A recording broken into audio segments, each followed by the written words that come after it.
Hello student, welcome back to my channel. तो student, thermodynamics lecture 2 में आपका स्वागत है। आज हम करेंगे थर्मोडायनेमिक्स में इंटरनल एनर्जी। इंटरनल एनर्जी क्या होती है?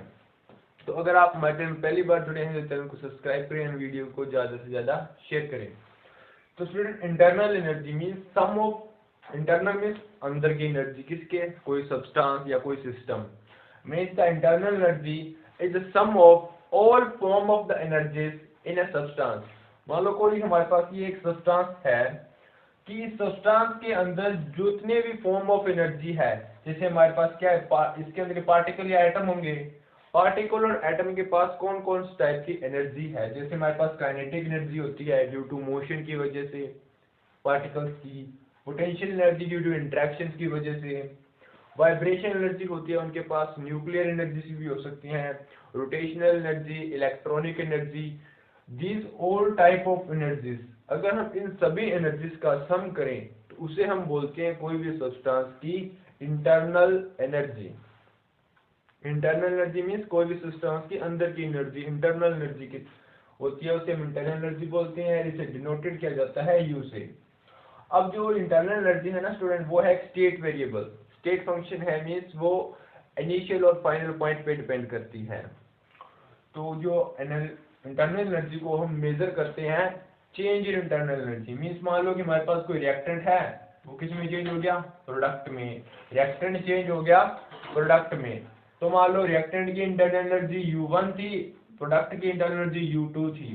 तो हमारे पास इंटरनल एनर्जी क्या होगी? चेंज हुई है U1 से U2। तो हम इसे मेजर करते हैं डेल्टा U की टर्म में, U2 minus U1, that is change in internal energy.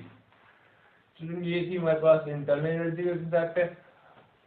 Student, इसकी सिंपल डेफिनेशन या इसके बारे में पूछ सकते हैं क्या होता है, क्या है? इंटरनल एनर्जी एक स्टेट वेरिएबल है जो इनिशियल और फाइनल पोजीशन पे भी डिपेंड करता है, और internal energy sum of all form of the energy in a substance.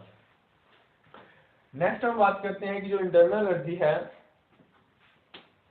वो नेगेटिव भी हो सकती है, पॉजिटिव भी हो सकती है। अगर हम कह दें कि U2, अगर U2 बड़ा है U1 से, तो डेल्टा U की वैल्यू क्या होगी? पॉजिटिव। अगर U2 लेस है U1 से, डेल्टा U की वैल्यू क्या होगी? नेगेटिव। इसका मतलब क्या है? अगर इंटरनल एनर्जी प्रोडक्ट की ज्यादा है तो change in internal energy positive होगा। अगर इंटरनल एनर्जी प्रोडक्ट की लेस है then reactant, then delta U है वो नेगेटिव होगा। तो उस टाइम हम बोल सकते हैं कि चेंज इन इंटरनल एनर्जी क्या होगा? नेगेटिव होगा।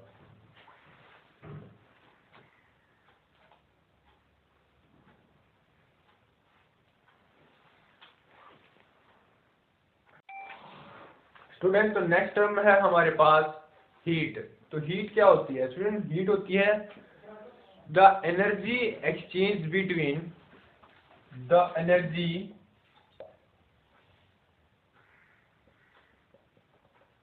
exchange between system, the energy exchange between system and surrounding।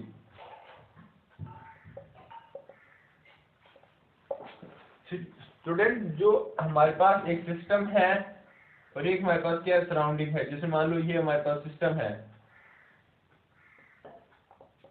बाहर इसके क्या है? सराउंडिंग।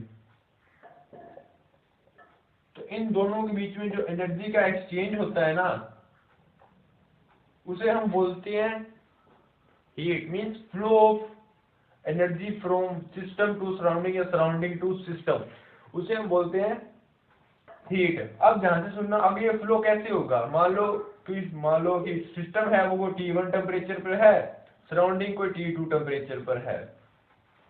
अब इसमें क्या होता है कि अगर सिस्टम एंड सराउंडिंग हमारे पास 2 डिफरेंट टेम्परेचर पे होते हैं, तभी हमारे पास एनर्जी एक्सचेंज होगी, मीन्स हमारे पास हीट फ्लो होगी। तो उसे हम हीट बोलते हैं। जैसे मान लो अगर T1 है, टेम्परेचर ज्यादा है, अगर T1 टेम्परेचर ज्यादा है, T2 टेम्परेचर लेस है, तो एनर्जी कहाँ से जाएगी? Higher temperature to lower temperature, means यहाँ से यहाँ पे, मतलब सिस्टम से सराउंडिंग की तरफ। अगर बात करूँ टेम्परेचर T1 ज्यादा हो, अगर T2 कम हो, अगर टेम्परेचर T1 ज्यादा है T2 कम है, मीन सिस्टम का टेम्परेचर कम है, सराउंडिंग का टेम्परेचर क्या है, ज्यादा है। तो आप एनर्जी फ्लो होगी फ्रॉम सराउंडिंग टू सिस्टम। जैसे मान लो कि अभी जैसे विंटर का सीजन चल रहा है स्टूडेंट, तो हमारी बॉडी तो गर्म होती है पर हमारी सराउंडिंग क्या है, कूल है। तो हमारी बॉडी क्या हाई टेम्परेचर पर है, हमसे जो एनर्जी निकलती है वो सराउंडिंग के अंदर जाती है। और जैसे अगर हम समर की बात करें तो वहाँ पे क्या होता है कि हमारी बॉडी कूल होती है, टेम्परेचर सराउंडिंग का ज़्यादा होता है, तो उसमें से क्या होता है, सराउंडिंग से एनर्जी है वो हमारी बॉडी के अंदर आती है, तो हमें गर्मी लगती है। एंड जो इन विंटर में अगर हमारी बॉडी क्या है से हीट निकलती है तो हमें कोल्ड लगती है। ये था सिस्टम स्टूडेंट। जो हीट है, हीट को हम डिनोट करते हैं क्यू से, हीट को क्यू से डिनोट किया जाता है। और हीट को हम सिंपली लिख सकते हैं T2 minus T1 means change in temperature. Change in temperature है वही हमारे पास हीट है, टेम्परेचर का फ्लो है, टेम्परेचर फ्लो मीन्स एनर्जी का फ्लो, उसे हम हीट बोलते हैं। अगर हम बात तो स्टूडेंट जो हमारे पास हीट का कंसेप्ट है डायग्राम के थ्रू समझाया गया है कि अगर सिस्टम हमारे पास वाटर है मीन्स गर्म है, तो उससे हीट क्या होगी, सिस्टम से सराउंडिंग की तरफ बाहर की तरफ जाएगी।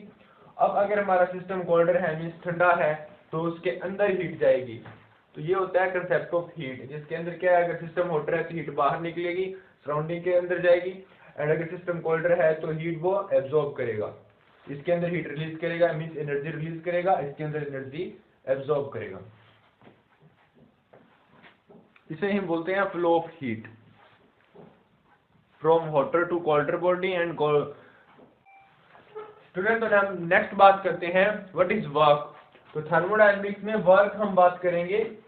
वैसे आपने फिजिक्स में पढ़ा होगा वर्क क्या होता है, फोर्स इन डिस्प्लेसमेंट, बट हम इसमें बात करेंगे थर्मोडायनेमिक्स में हम बात करनी है गैसेस की और लिक्विड्स की।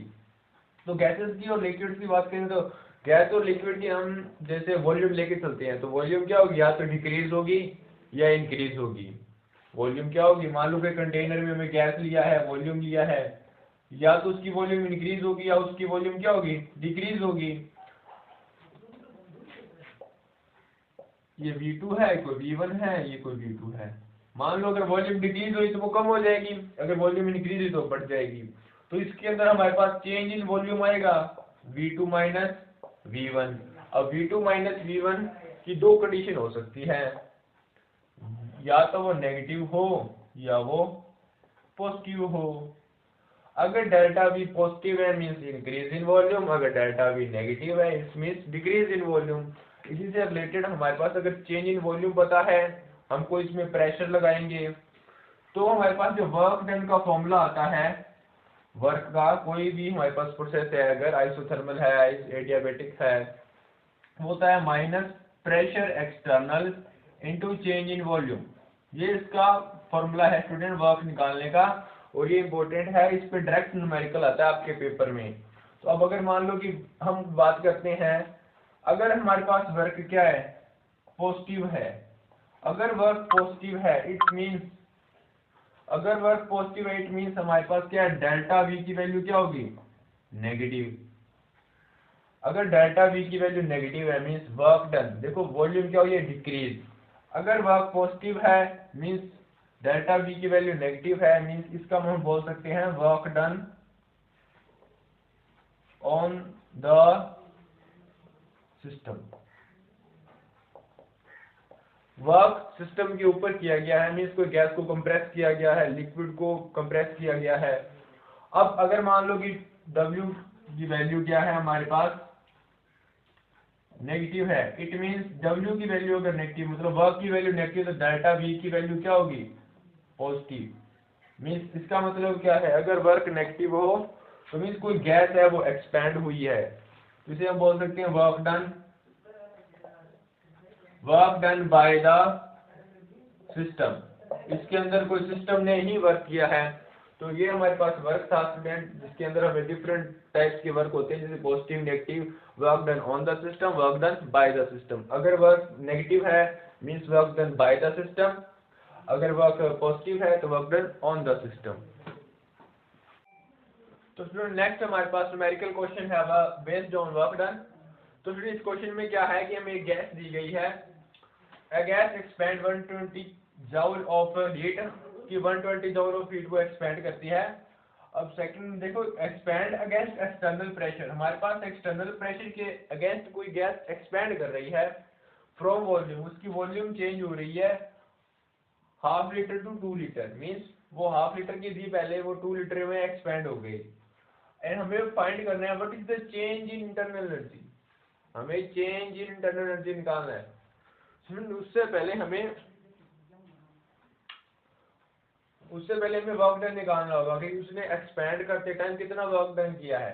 तो वर्क डन आपको पता है, वर्क डन का फॉर्मूला क्या होता है, P D V minus P D V, ये वर्क डन का फॉर्मूला है। अब देखो हमारे पास इनिशियल वॉल्यूम कितनी थी 0.5 लीटर एंड फाइनल वॉल्यूम कितनी होगी 2 लीटर, एक्सटर्नल प्रेशर भी दिया गया है, तो हम वर्क डन निकाल सकते हैं डायरेक्टली पुट करके। एक्सटर्नल प्रेशर की value 1.10 ATM into volume change 2 litre minus 0.5 litre, तो इसका आंसर आ गया 1.10 इंटू 1.5 लीटर इंटू एटीएम।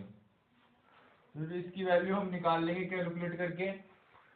तो कैलकुलेट करके इसकी वैल्यू आ रही है आपके पास -1.650 लीटर एटीएम। अभी हमारे पास क्वेश्चन में एक चीज गिवन है कि 1 लीटर एटीएम की वैल्यू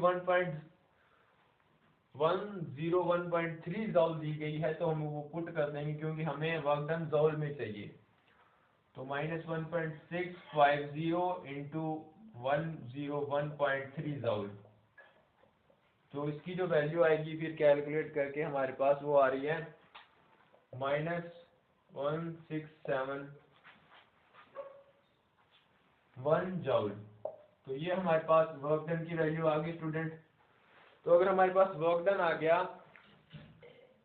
तो ये वर्क डन क्या है, सिस्टम के द्वारा वर्क किया गया है, और वर्क डन तो ये हमारे पास क्या सिस्टम द्वारा वर्क किया गया था, ये हमारे पास वर्क डन आ गया।